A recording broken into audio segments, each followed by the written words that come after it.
Welcome back to another episode of Harmonious at Lunch, the show that fuels your business success. I'm Brandon Gano, your host and guide through the world of harmonious business growth. Today, we're unlocking powerful strategies with industry experts to help your business thrive. If you're a business owner, entrepreneur, or executive, you are in the right place. Join me and our incredible guests today on the journey to clarity, growth, and success. It is time to revolutionize your approach to business. Let's dive in with another episode of Harmonious at Lunch.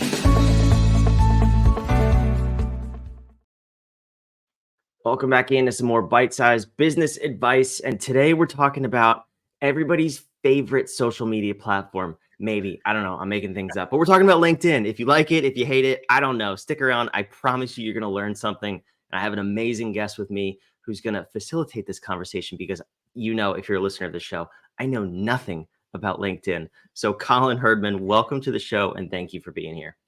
Thanks so much, Brandon. I can guarantee you and your audience will love LinkedIn by the time we're done with this podcast. Yeah, I'm secretly on the edge of my seat here because I'm like, ooh, this is the platform that I haven't cracked. I know nothing about, but I desperately want to. And I have a feeling a lot of our listeners are in the same place. But I'm curious, are you talking to people like me, or do you prefer to talk to LinkedIn experts? Where is this conversation best suited? Yeah, I love talking to anyone that is a founder, entrepreneur, or anyone that sits in a sales or marketing seat. And it doesn't matter whether you're a solopreneur or whether you have a large business with a big sales team. What we're going to talk about today is applicable for everyone. I love that. Okay. So then let's set the stage. What's going to be the best way for us to hear this conversation? Should we have our LinkedIn open on the side? Should we pause this conversation if we're driving, or should we listen to the whole thing, digest it, and then figure out what's best for us? What's the best way to implement this? Yeah, I think listen to it first, and then go back and pause at the points at which I'm giving very specific advice on what you should be doing within your LinkedIn account. Fantastic. I love it. Okay, so let's dive right in. We got 15 minutes and a lot of knowledge to get through. So Yeah. when you are first meeting with a client or someone approaches you about wanting to grow their LinkedIn, have more sales, more leads, more attention, and grow their network, whatever it may be, where do you typically start with them? What is step one? Yeah. So step one for me is really getting into the right mindset. And that to me is the LinkedIn philosophy that I think you have to adopt if you want to be successful on LinkedIn. So there's a few things. Number one, you have to be authentic and genuine. I think most people are that. LinkedIn typically is not a toxic place. It's very, friendly. It's business oriented. People want to do business there. They want to build relationships. They want to hire. They want to be hired. They want to be able to build relationships and find vendors that they can trust. They want to buy and sell. So LinkedIn also has a monopoly on a business social network. Like, it is the player. It's growing like crazy all around the world. So you have to be there. And to start off, you got to be authentic and genuine. I think people also want to conversate in a conversational tone. You don't need to be like overly professional. Just be yourself. The second thing is you have to approach it with an educational mindset. No one wants to be sold on LinkedIn. Okay. So with that educational mindset, that will prime you for what I'll be talking about in a moment, for success. But the other thing is you have to also have an experimentation mindset, knowing that you're going to try things out. Some things are going to work better than others, but you're in it for the long haul, and that you want to really start to figure out what works and what doesn't with your audience. So the last thing that I'll say is, and this is where I put a lot of pressure on myself as a founder entrepreneur, and I'll put that same pressure on anyone else that's a founder entrepreneur or sitting in that marketing or sales seat, which is you have to understand the pains and the barriers that your prospects are trying to overcome. You have to know what it is they want to be educated on. And most importantly, you have to know what it is they want to learn from you. What can you teach? And I was at a conference last week, and I just loved this, which is the more you teach, the more you sell. And that was just kind of a general saying. It wasn't applied to LinkedIn, but I'm going to apply it to LinkedIn now. And I think it's just a phenomenal way to approach LinkedIn. I know as an entrepreneur or a sales or marketer, we desperately want to close the next deal, right? We get that. We love getting traction. We love making sales, but somehow emotionally you have to distance yourself from that and just realize, especially with B2B, you have to build relationship. You have to get them comfortable. You got to date before you marry. Okay. So that's my general philosophy is you got to be authentic and genuine, come with an educational experimentation mindset, and know what it is your audience wants to learn from you. Okay. So that will set you up for success. The layer underneath that then is around audience building. And I'm using Sales Navigator typically to build my audiences. Sales Navigator is a sales tool that LinkedIn provides. If I'm working with a client, I can use my Sales Navigator if they don't have it, but I'm typically going to build all my audiences out of Sales Navigator. One way that I've been thinking about, like, well, how do I identify people that might be further down the purchase path? And there's a couple ways of doing that. So one would be LinkedIn events. So if you have a direct competitor that's putting on a LinkedIn event, or maybe there's an industry organization that's putting on an event that's has to do with a topic that your business solves for, if you go and you attend that LinkedIn event, you can see everyone else that's also attending that event. And you could actually then start to create a prospect list off of that audience because they publicly raised their hand and said, this is who I am and I'm interested in learning about this topic. Okay, so that's one way that you could use LinkedIn events to start to hone in on your audience of prospects that are further down the purchase path. Another would be using a person as a proxy. So there's a woman on LinkedIn. She's got about 70,000 followers. And I reached out to connect with her. She connected back with me. And because her connections are open on LinkedIn, I can go into Sales Navigator and I can say, okay, I want to see everyone connected to Brenda that is a second and third degree connection to me, but is a first degree connection to her. Because I know that they're most likely following her because they want to learn how to grow on LinkedIn. And those people then are probably good candidates for me to start building a relationship with because they might very well be interested in Rainmaker. So those are a couple of hacks using LinkedIn events and then using other people, other like thought leaders within your industry as a proxy. Okay. So we've kind of talked about philosophy. We've talked about, audience building. And then finally, it's strategies. Like, how do you now kind of activate these audiences that you've identified? So there's a few foundational things that we're doing. The first is building out more first connections. Okay, when we build out first connections, we're reaching out to 25 people a day, Monday through Friday during normal working hours. So that's 125 people a week, 500 people a month. We're typically getting between a 10 and a 40% conversion rate on those connections coming back. We're almost always not including a connection message, but that could be something that you might want to experiment with. Would be if you want to put in a connection message. It's just hard to reach out to that audience at 25 a day and like have something as a connection message and not maybe feel a little canned. And so sometimes it's just better to focus in on these people without a connection message. And if you're focusing in on second degree connections or people that might be in the same geography as you, or maybe the same industry, you're most likely going to have mutual connections. And that's the number one reason why someone will choose to connect with you or not, is if there's mutual connections. And a lot of times people, it's not that they don't want to connect with you. A lot of times they're just busy. Your invite gets pushed down and they might not see it. So one of the things that we do with, if after 30 days, the person doesn't connect back, then we withdraw the invite. Okay. These are all functions within LinkedIn. You could go into your LinkedIn account right now and you could see all these old invites that you've sent that are over, 30 days old, and you could actually start withdrawing those invites. When you withdraw an invite, there's a 3-week period of time where you can't re-invite that person to connect again. But after that, you can ask them to connect again. So what you want to do is kind of create these pools of people that you could go back to at a later date and ask them to connect. Okay, so that's connecting. That's building out your audience. And then, as you're posting organic content, you have a larger prospect audience that might see your posts and whatnot. So it's just good practice to continually grow out your audience. It also helps with, a couple of the other campaign types that we'll talk about. Then a lot of times we'll bolt on like a messaging campaign after someone connects.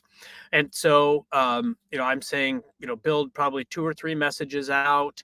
The first message should not be selling anything. You should only be thanking them for the connection. Don't even try and help. Just thank them authentically for the connection. Okay. So I have a client. It's a law firm, and he's in the blockchain space. And after he connects, he says like, "Hey, Colin, thanks again for connecting. I'm really passionate about the blockchain industry. I know you are as well. Cheers," something like that. And he knows that anybody that's a blockchain founder, and those are the people he's trying to connect with, is very passionate about the blockchain space. You can't really be in it without being passionate. So even just his thank you message for connecting, he has, some purpose to some of the language that he's using. And then if they respond, you just, respond to that in your inbox. If they don't respond, then typically, we'll send another message like a week or 2 later. And that's where you want to start adding value. Okay. That adding value could be asking them a question. It could be inviting them to participate in an industry poll that you're doing. It could be providing some type of an asset that you've written. Maybe it's a LinkedIn article. Maybe it's something on your website. Maybe there's an industry article that, some big company put together that you think your target audience would be interested in learning about, right? Maybe there's a LinkedIn live stream that you're doing, or an event that you're doing that you want to invite them to. Okay, there's all these things that you can be doing that isn't asking for a meeting. It's not asking them to, start doing business with you. What you're doing is demonstrating your thought leadership. You're starting to build trust with this person. You're giving. And you're not expecting anything in return. And so that's really what subsequent messages should be. So that's really kind of the key as it pertains to, building out an audience, building out your first connections, starting to do some messaging to kind of try and get that audience to begin to engage. And then, one of the campaign types that I've been using that I've had a lot of success with are LinkedIn live streams. And they're really fantastic in a couple of ways. So number one, as you're growing out your first connections, you can only invite people to a LinkedIn event if they're a first connection of yours, right? So there's benefit to you having a bigger audience of prospects because you could invite them to your LinkedIn events. And with a LinkedIn live stream, LinkedIn wants more live streams. LinkedIn is competing against the other social networks. They want people to stay in LinkedIn. And so LinkedIn will help promote your live stream, when you go live. And so what I'm typically doing with my live streams is I'm identifying an audience. I'm identifying a topic. I'm creating the live stream event. And then I use LinkedIn event invite function to start beginning to invite my audience to the live stream. And the great thing about that is that the invites come in the alerts. So it's not like a message where it's right in everybody's face. It's a nice soft touch where you're not going to burn out your audience, and you're simply inviting them to a live stream learning event that you're doing. If no one is clicking the attend button, then either your audience or your topic or both are off. But if you're getting people to click attend, now you know that your topic and your audience, that topic is starting to resonate with that audience. Then when you do the live stream, I use a product called StreamYard. You have to use a third-party product, and it streams right in. There's lots of other products out there that you can use as well. But then I'll do my live stream. It's usually about 30 minutes long. And I'm have been teaching, about how to grow your LinkedIn network leads and sales in some depth. And then I even have another one that I started doing, which is teaching people how to do LinkedIn live streams. What I love about the live streams is that when the event is over, the video, the live stream gets saved on LinkedIn as a recording on the event page forever. You can download the video off of StreamYard, and you could break that up into video snippets that you could use for organic posts. Sometimes you'll get questions from your audience during the live stream, which you could also turn into organic posts if those are some good questions and you have a good answer. The other thing is I follow up with each attendee. after the event. And I'll say like, hey, Brandon, thanks again for registering for the LinkedIn live stream I led this morning. Here's a link to the recording. And then underneath that, I'll put, if you ever want to chat LinkedIn strategy, feel free to grab some time convenient for you here. And then I give my Calendly. Okay. We know, especially for any B2B, meetings are the lifeblood of your business, right? No one just buys your services. Typically, they want to talk to you and they want to better understand your pricing and your services and how you can benefit them. But the great thing about the live streams is that you're demonstrating knowledge. These attendees have enough trust in you that they're pressing the attend button and you know who they are. And so when you send that Calendly as a follow-up, it doesn't feel salesy or pushy. Doesn't feel icky to that person in any way. It's just a natural next step if they want to progress their learnings from you and have a meeting to chat. So I think live streams on LinkedIn is one of the best ways that I've ever seen using a social network to allow you to actually start filling your pipeline up with conversations, with leads, with real prospects, and being able to turn then some of those into customers. So I'll pause there because I've done a lot of talking, but yeah, happy to take the conversation wherever else you might want me to take it, Brandon. I mean, that right there was a whole LinkedIn masterclass. That was beautiful. I loved all of it. I personally, I have about 612 questions. Yep. There's not time for all that. But I will say this, because if I have questions, I'm sure the audience has questions. Put them in the comment section, or if you're in our Facebook group, go over there, ask the questions there, and we can start a conversation about this. I would also encourage you. I'm sure Colin's going to say this at the end, but his link is down below. Go follow him on LinkedIn and go attend some of these virtual workshops. I know I'm going to do that. I just connected before we started recording. I love this strategy though of the events, and I'm just thinking back to my own experience on the platform, and Facebook is no different. I think all the platforms are kind of the same, where you will get those people that reach out and they sell you in the first message, and that's not at all what you're talking about. But it's nice to see the huge contrast between the two, especially with the I've hosted a couple events and invited people, and you use the words, it's a soft invite. It's to the point where I've had people apologize to me that they couldn't make it because it feels like a personal invitation. And I'm like, yeah, thank you, but I also invited 1,200 of your closest friends at the same time. But it really is a great strategy, and I appreciate you sharing that. I'm curious on this, when you do follow up, do you have any rough metrics? Because you said appointments are the lifeblood of your business. Do you have any rough metrics on the willingness of people to actually book an appointment? I don't care about closed sales, but how many of those people, because you added value, are then receptive to that meeting? Yeah. So I would probably say that, I'm probably around like a 3 to 5% book rate when I do these, which isn't horrible. I think it's pretty good. And I have closed multiple Rainmaker clients in doing these. I've also seen multiple benefits coming off of that, where I'm getting referrals then as well from some of these people that have come in through the live stream, right? And you start to provide good service, and now they are giving you referrals. And that's really the best way to grow your business ultimately, is word of mouth, because you're doing a good job and you have happy customers. So I think having the live stream is, just one of the tools in your toolbox is a great way to kind of keep your content up to date, continuing to engage with your audience. And the other thing is, the nice thing about the live streams is I'm not creating like net new content every week.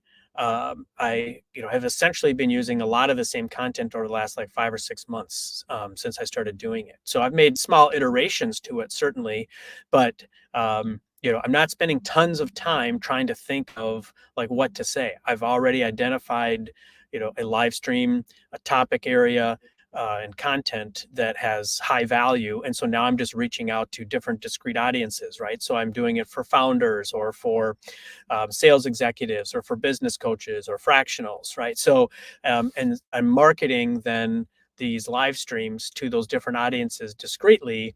where most of the content is the same regardless of the audience, but the audience will, number one, resonate with the topic, then number two, feel like, that this presentation was built just for them. And certainly there's a little bit of customization in there, but not a lot. A lot of the content is the same regardless of who you are. But those are just some little tips to help your audience think about as they're creating their content, and the audiences to help that just resonate a little bit more specifically to the audiences that they'd be marketing these to. Yeah, that's fantastic. I was curious about that actually. So when you're inviting people, are you segmenting in Sales Navigator or in another platform? Okay. Yep. I'm segmenting in Sales Navigator, and I'm able to build the audiences out there. And Sales Navigator is nice because there's more filters, and you can save the audiences. You can use regular LinkedIn search to do some stuff too if you don't have a Sales Navigator account. But Sales Navigator just makes it a lot easier. Yeah. No, I agree. Because I was thinking about having to filter through all your connections when inviting them to an event, and that's just impossible. But it's a good Right. Yeah. And even with Sales Navigator, you can identify an audience, but you'd still have to, if you're going to do it manually, you'd still have to go in and invite each person by, looking up their name and then checking the box and clicking the invite. So again, that's, Rainmaker is automating really best practices within LinkedIn, and does it in a non-spammy way, and really is just freeing up time for the person that I'd be managing the account on. So Yeah, I love it. Colin, this is a fantastic conversation. And if you're anything like me and you're listening, you're excited, but also terrified because that sounded like a lot of work, a lot of effort, and a lot of time. And I think you have a solution for all three of those, or else you wouldn't be telling us about all of them because you, I assume, don't do all those yourself either. So talk to me a little bit about Rainmaker, how people can learn about it, learn about you, and see if it's a good fit for them.